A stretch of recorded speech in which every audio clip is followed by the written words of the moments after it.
The Lord be with you. And with your spirit. A reading from the Holy Gospel according to Saint John. Glory to you, O Lord. On the evening of that first day of the week, when the doors were locked where the disciples were for fear of the Jews, Jesus came and stood in their midst and said to them, "Peace be with you." When he had said this, he showed them his hands and his side. The disciples rejoiced when they saw the Lord.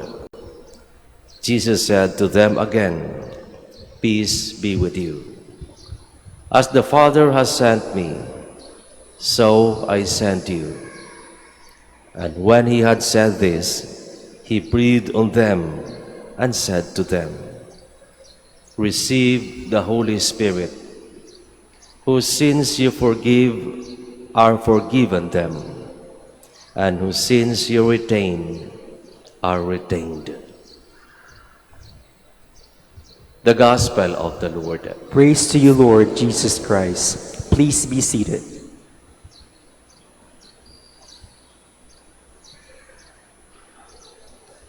Sa ating pagdiriwang ng kapistahan ng Pentecost, ating makikita ang papel na ginagampanan ng Espiritu Santo sa buhay ng bawat isa sa atin. Kuminsan, hindi natin akalain na isang bagay ay ating magagawa, na isang bagay ay ating marating. Ito ay sa kadahilanan na tayo'y ginagabayan ng grasya ng Diyos, na tayo'y ginagabayan ng Espiritu Santo. Ang pangako ng ating Panginoong Hesus sa kaniyang mga alagad, sa kaniyang mga apostolis, ay siya ring pangako na kanyang tinutupad hanggang ngayon. Isusugo ko ang Espiritu Santo upang kayo'y gabayan, upang sa lahat ng pagkakataon, sa lahat ng mga mabubuting bagay na inyong ginagawa, kayo ay magtatagumpay. Sa ating mga pagbasa, ating narinig kung paano ni Jesus hinikayat ang mga disipulo. Kahit napuno pa ng takot ang kanilang mga puso, ipinangako ni Jesus, "Isusugo ko ang Espiritu." Kaya nga sa ating Ebanghelyo, kahit na takot sila at nakakakulong doon sa isang kwarto, pumasok pa rin si Jesus at sinabing, "Sa inyo, sumasa inyo ang kapayapaan." At nangakong, "Huwag kayong matakot, sapagkat isusugo ko ang Espiritu para sa inyo." Mula sa pagiging puno ng takot, pangamba, sila'y naging matapang na tagapangaral ng mabuting balita.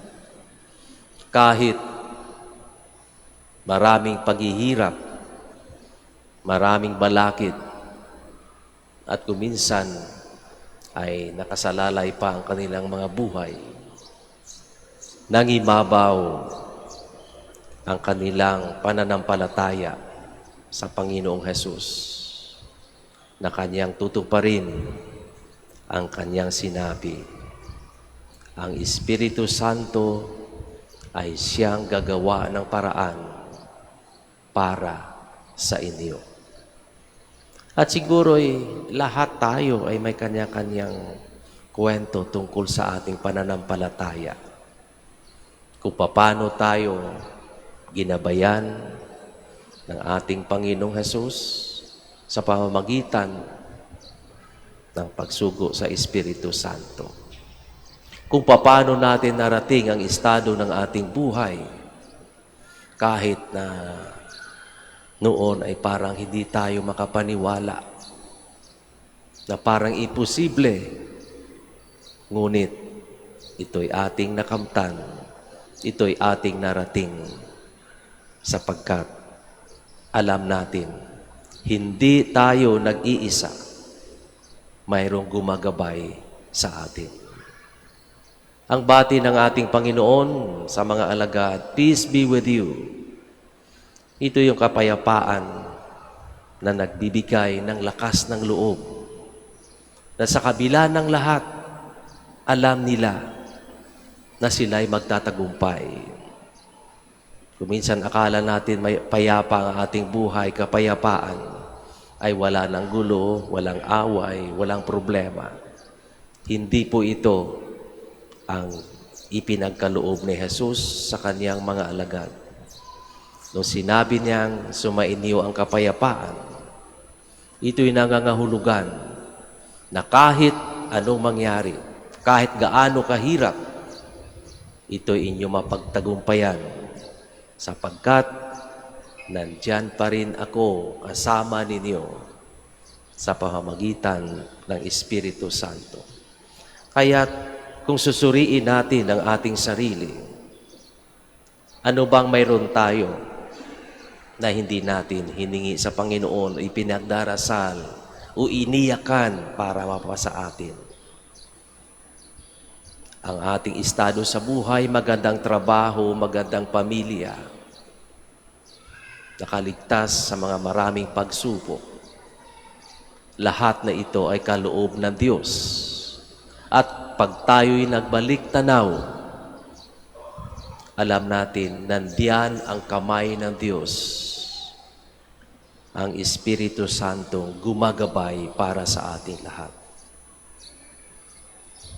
Kahit sa ating espiritual na buhay, kapag kayo'y nangungumpisan at binabanggit na ng pari ang absolution, ano ang inyong naririnig?